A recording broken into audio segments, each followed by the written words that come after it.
Medals to their Commonwealth Games tally yesterday. A wrestling bronze courtesy of Mpho Madi, the country's first women's wrestling medal, and then another 4. 3 silver and a bronze came from the track and field. To chat about the athletics performances in Glasgow and the meet, we have legendary athletics commentator Ian Laxton. Welcome. Thank you, Valen. Thank you. Let's start with yesterday's performances. We had 3 young men winning medals. Very, very good for South Africa. Silver coming from Mpho Madi, as well as Zark Visser, and then Rushwell Sumai coming in with a bronze medal in the long jump. I think this is very encouraging. We've got a number of young athletes, particularly sprinters and jumpers, and so Sumai and Visser getting those 2 in the long jump.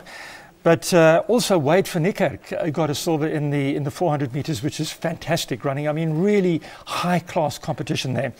Let's not forget Sunette Viljoen, who was the defending champion in the javelin throw. She got a silver, so Sunette's still around. So it was really a good evening last night.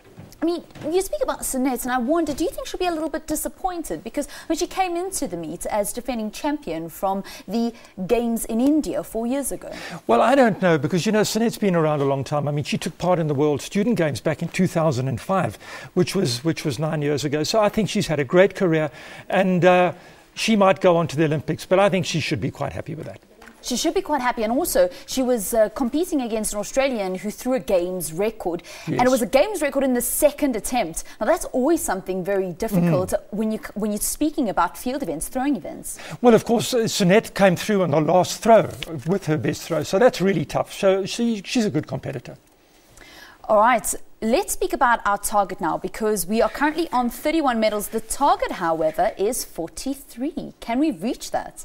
That's a tough call. If you look at 2010, 33 medals, so we'll have to go way beyond that. I think we will beat the last time the Indian total of 33, but in total, I think 40 is a bit of a stretch. But there are 1 or 2 more people still coming. Who's really impressed you at these games? Well, if you look at the general sports, I think we've had a great run. The swimmers and the bowlers, the lawn bowls guys, they really are world class. We expect them. Rugby sevens was great. Judo, women's hockey are in the semi-final, and then the triathletes. I loved the way Richard Murray got a medal there, and of course the team also got a medal. All right.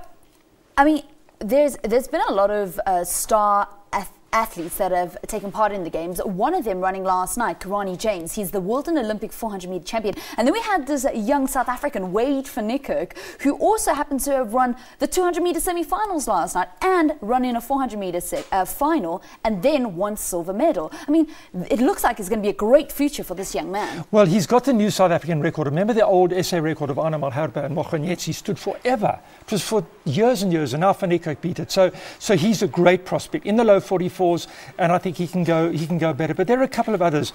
If you look at Simon Mahakwe, he didn't quite get through to the final in the 100 meters, but he's a new SA record holder in the 100 meters. Cornell Fredericks in the 400 meter hurdles, and Wenda Turon, the female 400 meter hurdler. So we've got some youngsters coming through. Yeah, you speak about hurdlers. Do you think LJ van Zyl is going to be a bit disappointed that he didn't even get through the heats? Well, I think LJ is one of the disappointments, perhaps, by his standards of these games, you know, but also he's been around a long time, and I think to not get through a round is quite disappointing. So there were some really good upsides in the athletics, and a couple of disappointments as well. All right, well, Ian Laxton, thank you very much for coming in to speak about some of the athletics performances, and we do hope that we can actually reach that target. It is, of course, very optimistic with just a couple of days left in Glasgow for Team South Africa. Let's continue with the Sports Bulletin and bring you cricket news.